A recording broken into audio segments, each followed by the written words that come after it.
Hello everyone, hope you're doing well. Today we're having a look at another devblog for updates 1.95, and this time it's time to have a look at another Swedish vehicle, or a set of Swedish vehicles. The FFVS J22 is what we're having a look at today, and this is a World War II fighter designed and produced by the Swedish. Obviously, during the World War II era, there was a big push towards trying to create locally produced machines to be able to either defend themselves or maybe even go on the aggressive if anything called for it in the end. And this is one of those machines. It will at least come to the game in two forms, one sticking in rank 2 and the other one in rank 3. And we'll go through, those things. Another thing I also want to mention is if you look at this video, it was the same as the one from 2 days ago, where you can actually see the pilot model of the Swedish in action, which is really nice to see, and I think it's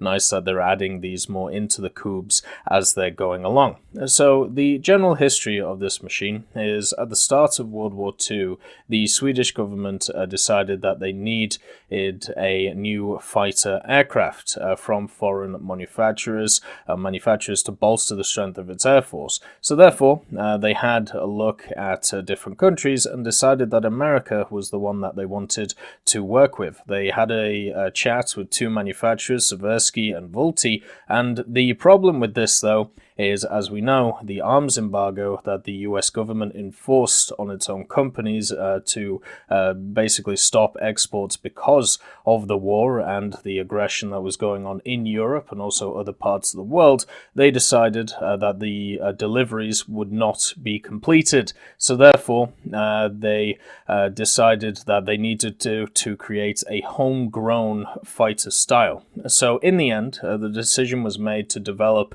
and produce an entirely new fighter aircraft domestically.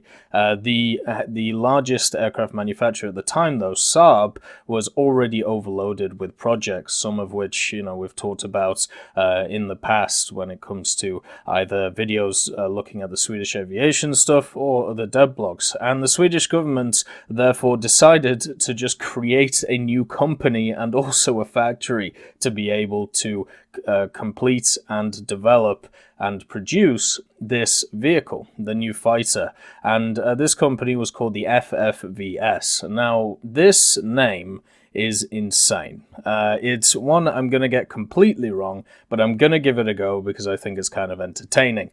So the name is Kungliga Flygförvaltningens Flygverkstad i Stockholm.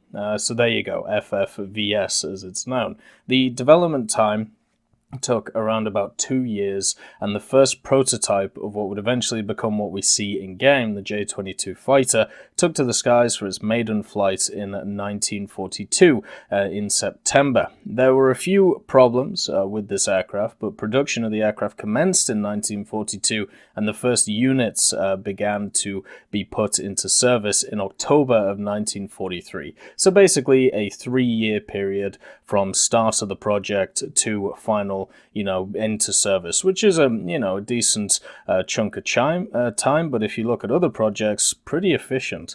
The production continued until 1946, and I believe they overall made about 196 of these vehicles. Approximately 200 have been manufactured, and the J22 served with the Swedish Royal Air Force until its retirement in 1952. It was well liked for its pilots, mainly because of its good flight characteristics and also its reliability. So there you go. You can see that this is one of those aircrafts which survived the war. It did really well for itself. And when you compare it to other 1942, 1943 aircraft, you had stuff like the early Mustangs around that time. The Lancaster came into service in 1942. There is definitely a little bit of, I suppose when you look at this plane, you may think, oh, it's slightly underpowered and stuff. It doesn't have the greatest weaponry, but overall, I still think it's a nice little aircraft to have, especially in the rank 2, rank 3 era. If we have a look at the J22 itself, you can see here The fact is they're putting in two major production modifications of the aircraft, the J22A and the J22B. And the J22 is powered by the 1050 horsepower STW C3G engine. This is a Swedish copy of the Pratt & Whitney R1830 twin wasp engine, one that we've talked about in the past, which, you know, Sweden had a few issues with when it came to delivery, and therefore it could reach a top speed of 560 kilometers an hour in level flight at 4,300 meters, while the airframe itself allows the pilot to push the machine up to a speed of 650 before running the risk of structural failure. So there you have the max speed in a straight line and the actual speed that matters when it comes to War Thunder, which is basically the rip speed. So it's not incredibly fast, but it is definitely good enough. The main issue, though, that this plane is going to find, which is something that a lot of American planes at this tier of like rank 2 find, is they're pretty good mid-altitude, but when it comes to that high-altitude performance, they're very much lackluster. So therefore, going after bombers, going after high-altitude planes, like if, you know, some Focke-Wulfs or Bf-109s decide to climb up there, it's kind of hard to play those engagements unless you are playing incredibly defensively, which you can do, you know, and I'm sure a plane like this, which looks very similar to a bunch of different planes that we've seen, I think you could play those engagements out pretty well. The main difference between what we see from the A and the B variant, though, is the different guns.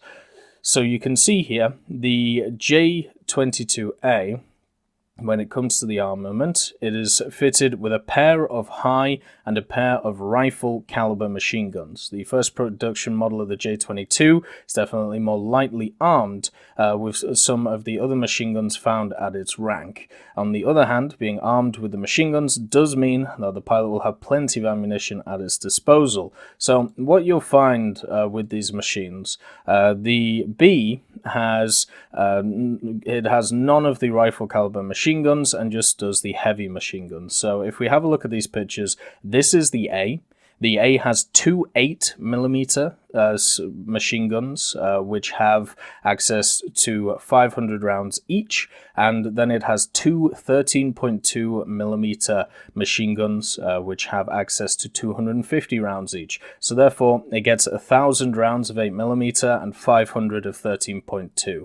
The other craft, the B variant, which is this one here, you can tell its difference by basically just the guns on the side that you can see. And this machine actually has access to 250 rounds per gun once again of 4 13.2mm, so 1,000 rounds of ammunition. Now, at rank 2 and rank 3, which these planes are going to be, of course, rank doesn't mean a lot in the grand scheme of things. We really need to see their BRs to be able to comment on the usefulness of these machines, but overall, that is definitely enough ammo.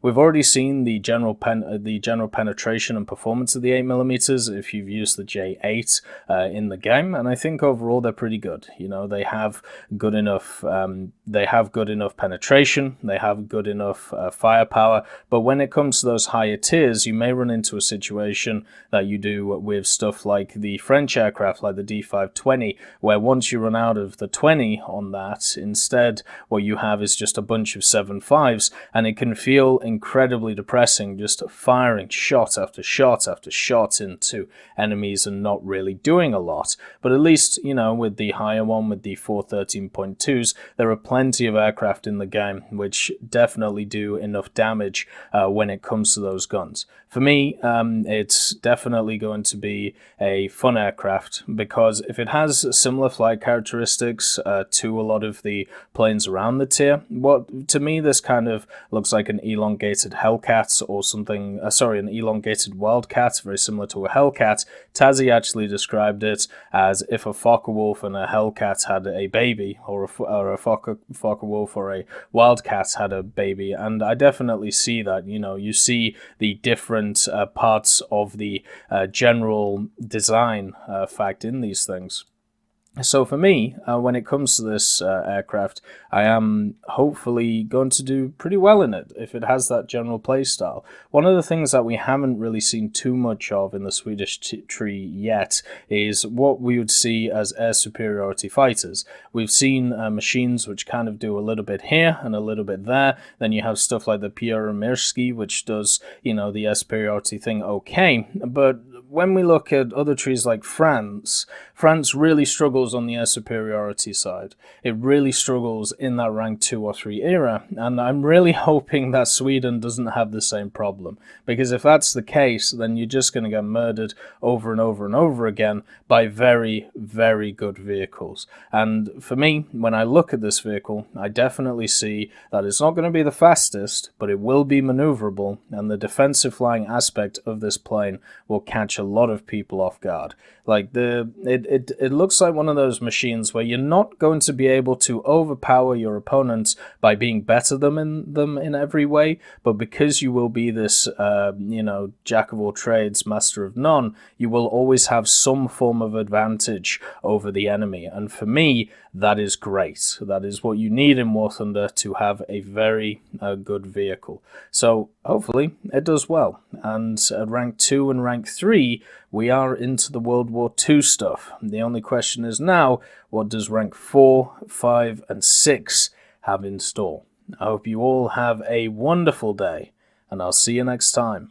I'd just like to thank Ambrosius McClellan, B. Young, Blackie, Daniel Stanton, Jay Wilt, John Ryman, Joseph Anders, Martinez, Moxie, Super Cacti, Uyens Terry, Elove Goat, and Seductive Trashcan for supporting the channel.